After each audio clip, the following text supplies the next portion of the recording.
Hi, my name is Gwen. I'm one of the telecommunications designers here at Strang. Low voltage entails many different things for a construction project, which is mainly what we deal with here at Strang. Most people, when they think of low voltage, they think of telecommunications, which is voice communications that you would usually use at your phone, at your desk. It is also data communications, which runs your computer at your desk. Some of the other technologies that are involved with low voltage would be sound masking, audio video.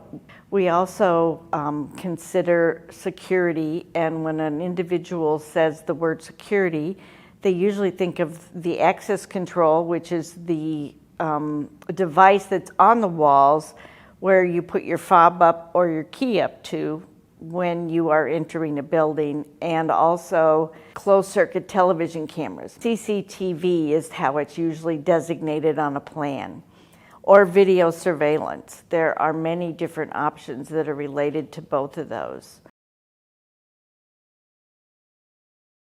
Just the fact that the majority of people think of, when they think of low voltage, they think, well, the system just has to work.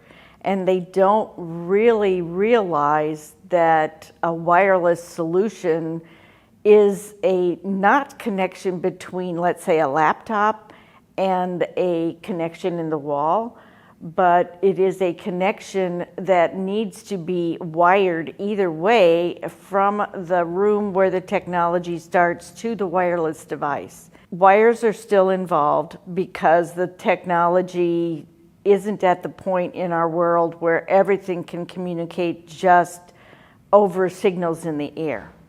It still has to have the signal within the building. A lot of times, many of our clients are concerned about someone picking up their wireless device from the exterior of their building. That can be eliminated by putting that particular wireless access point on a special virtual private network where it's only accessible if you have the ability to get into that VPN, or they can put that limit of where the construction line is entailed with that device. Many of our clients are repeat clients, and they still work with their own integration firm where they provide certain pieces and parts within a building that connect to their security network. We have some clients that are a brand new building. They've never put in security before. They don't really know what all's involved. And that is sometimes a little overwhelming for them. But to break it down piece by piece is the easiest way to do that. There's an access control piece, which I've stated earlier is putting the device that you put your key or your fob up to on the exterior of a door, or usually both. Sometimes it's interior and exterior depending on what's going on within the space. There's that device to consider, and all the door hardware that's involved to make that work correctly, so the door, when it's open, doesn't sound an alarm on some security hardware device somewhere.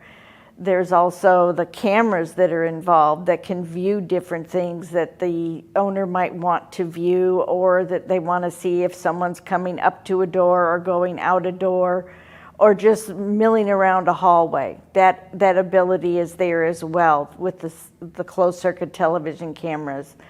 Sometimes we work with clients that use what's called an intrusion detection system, and that's motion sensors or a glass break sensor near a window or near a glass door that can indicate to that system, which reports back to the security system or the access control system, that someone is attempting to move around the space, or they've attempted to enter the space illegally or after hours, and they haven't shut off the alarm that's necessary to shut off within the building.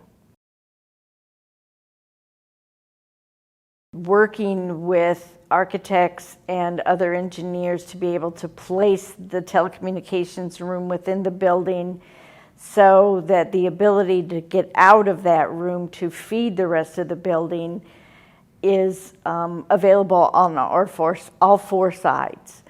In fact, I was just asked today where would be the best place to locate a telecommunications room, and I asked that it not be located near an elevator or a stairway, or possibly other disciplines like an electrical room or a mechanical room.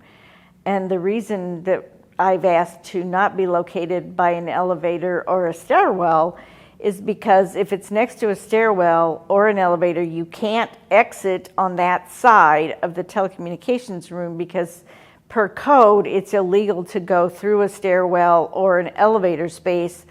Now here at Strang, we typically have not had that big discussion about how much space is needed because they understand the concept because we're an integrated firm and we do deal with this on a regular basis.